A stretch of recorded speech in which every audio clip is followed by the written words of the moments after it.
வணக்கம் எல்லாருக்கும்.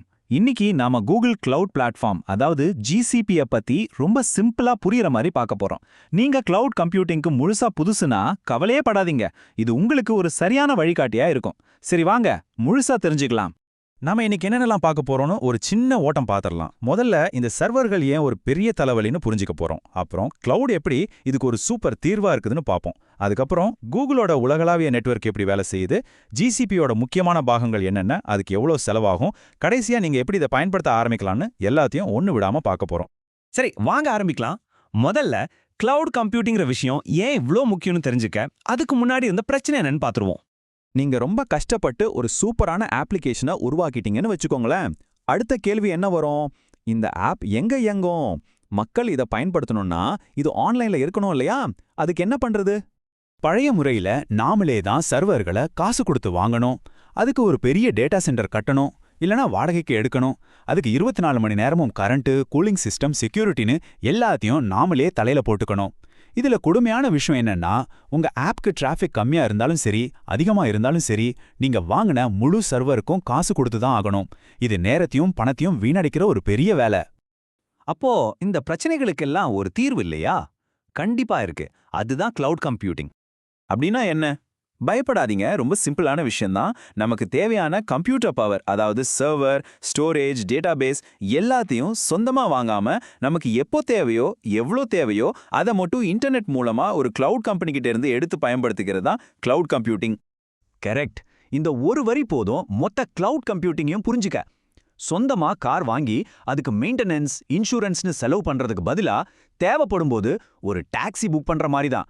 ஆனா இங்க நாம காரை இல்ல, டெக்னாலஜியே வாடகைக்கு எடுத்துக்கிறோம். இப்ப இந்த ரெண்டுத்துக்கு உள்ள வித்தியாசத்தை பாருங்க, உங்களுக்கே தெளிவா புரியும். சொந்த சர்வர்னா முதல்லயே லட்சக்கணக்கில் முதலீடு பண்ணணும். எல்லா தலைவலியும் நம்மளுக்கு தான்.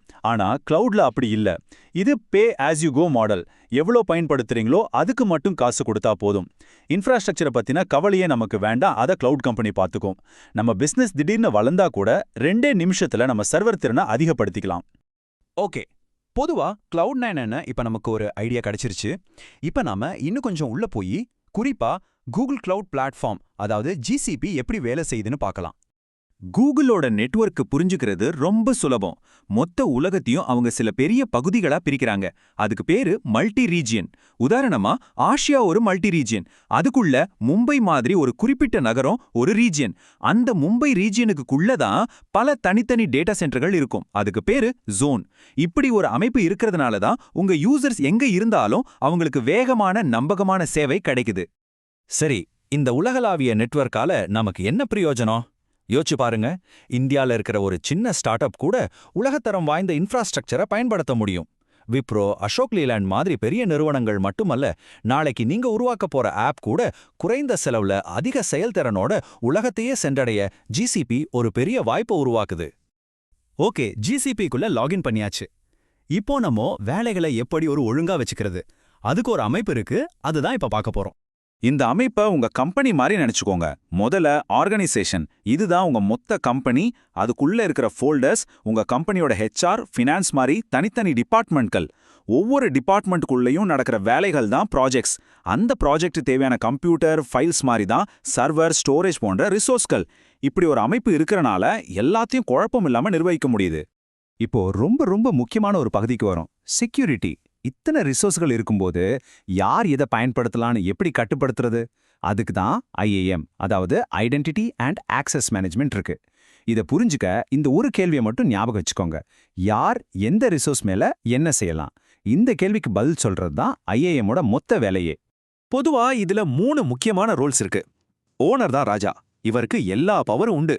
யூசர்களை சேர்க்கறதுல இருந்து ப்ராஜெக்டையே டெலீட் பண்ற வரைக்கும் எல்லா அதிகாரமும் இவருக்கு தான். அடுத்து எடிட்டர். இவரை ஒரு மேனேஜர் மாதிரி நினைச்சுக்கோங்க. இவரால எல்லா ரிசோர்ஸ்களையும் உருவாக்கலாம், மாற்றலாம். ஆனா யூசர்களை நிர்வகிக்கவோ ப்ராஜெக்டை டெலீட் பண்ணவோ முடியாது. கடைசியா வியூவர். பேர்ல இருக்கிற மாதிரியே இவரால எல்லாத்தையும் பார்க்க மட்டும்தான் முடியும், எந்த மாற்றமும் செய்ய முடியாது. அடுத்து எல்லாருக்கும் இருக்கிற ஒரு முக்கியமான கேள்வி, சரிப்பா இதுக்கெல்லாம் எவ்வளோ காசாகும்? வாங்க அதை பத்தி பார்ப்போம். முதல்ல ஒரு செம ஹாப்பி நியூஸ். நீங்க ஜிசிபில புதுசா அக்கவுண்ட் ஓபன் பண்ணா கூகுள் உங்களுக்கு $300, அதாவது இந்திய மதிப்புல கிட்டத்தட்ட 25,000 ரூபாய்க்கு இலவசமா கிரெடிட்ஸ் தராங்க. 90 நாளைக்கு நீங்க எதை வேணாலும் முயற்சி செஞ்சு பார்க்கலாம். எந்தவித ரிஸ்க்கும் இல்லாம இந்த பிளாட்ஃபார்மை முழுசா அலசி ஆராய இது ஒரு அருமையான வாய்ப்பு. ஜிசிபில உங்க பணத்தை மிச்சப்படுத்த நிறைய சூப்பரான வழிகள் இருக்கு. முதல்ல இங்க பில்லிங் மணிக்கணக்கில் இல்ல வினாடி கணக்கில் நடக்கும். சோ நீங்க எவ்வளவு பயன்படுத்துறீங்களோ அதுக்கு மட்டும்தான் காசு. ரெண்டாவதா, ஒரு சர்வரை நீங்க மாசம் முழுக்க தொடர்ந்து பயன்படுத்தினா அதுக்கு தானாவே தள்ளுபடி கிடைக்கும். இதுவே நான் ஒன்னும் இல்ல 3 வருஷத்துக்கு கண்டிப்பா பயன்படுத்துவேன்னு கமிட் பண்ணீங்கன்னா இன்னும் பெரிய தள்ளுபடி உண்டு. முக்கியமில்லாத டெஸ்டிங் வேலைகளுக்கெல்லாம் ப்ரீஎம்டிபிள் விஎம்னு ஒன்னு இருக்கு. அதை பயன்படுத்தினா 90% வரைக்கும் செலவை குறைக்கலாம். அடேங்கப்பா. சரி, இவ்ளோ விஷயங்கள் தெரிஞ்சுக்கிட்டோம். இப்போ ஜிசிபி கூட நாம எப்படி வேலை செய்யறது, அதாவது எப்படி இன்டராக்ட் பண்றதுன்னு பார்க்கலாம். ஜிசிபியை பயன்படுத்துறதுக்கு 2 முக்கிய வழிகள் இருக்கு. ஒன்னு கிளவுட் கன்சோல். இது ஒரு வெப்சைட் மாதிரி ரொம்ப யூசர் ஃப்ரெண்ட்லியா இருக்கும். மவுஸை கிளிக் பண்ணியே எல்லாத்தையும் நிர்வகிக்கலாம். நீங்க இப்பதான் ஆரம்பிக்கிறீங்கன்னா இதுதான் உங்களுக்கு பெஸ்ட். ரெண்டாவது கிளவுட் ஷெர் அல்லது எஸ்டிகே. இது கமாண்ட்ஸ் டைப் பண்ணி வேலை செய்யற டெவலப்பர்ஸ்க்கான ஒரு பவர்ஃபுல்லான டூல். கோடிங் மூலமா வேலைகளை ஆட்டோமேட் பண்ணணும்னு நினைக்கிறவங்களுக்கு இது ரொம்ப பிடிக்கும். இத பத்தி இன்னும் ஆழமா கத்துக்கணும்னு ஆசைப்பட்டா நீங்க தனியா எங்கேயும் போக வேண்டாம், கவலையப்படாதீங்க. கூகுளே உங்களுக்கு கத்துக் கொடுக்க இலவச பயிற்சிகள், செய்முறை விளக்கங்கள், அதாவது லேப்ஸ்னு நிறைய கொடுக்கறாங்க. இத வச்சு நீங்க நல்லா கத்துக்கிட்டு அதிகாரப்பூர்வ சர்டிபிகேஷன் கூட வாங்க முடியும். நிறைவா இந்த ஒரு கேள்வியோட முடிக்கிறேன். ஒன்னு மட்டும் நிச்சயம், உலகத்தையே மாத்தப் போற அடுத்த பெரிய அப்ளிகேஷன் கிளவுட்ல தான் உருவாக போகுது. அந்த சக்தி இப்போ உங்க கையிலயும் இருக்கு. அந்த அப்ளிகேஷன் உருவாக்குறது நீங்களா இருக்கலாமே, ஏன் இருக்கக்கூடாது? யோசிச்சு பாருங்க.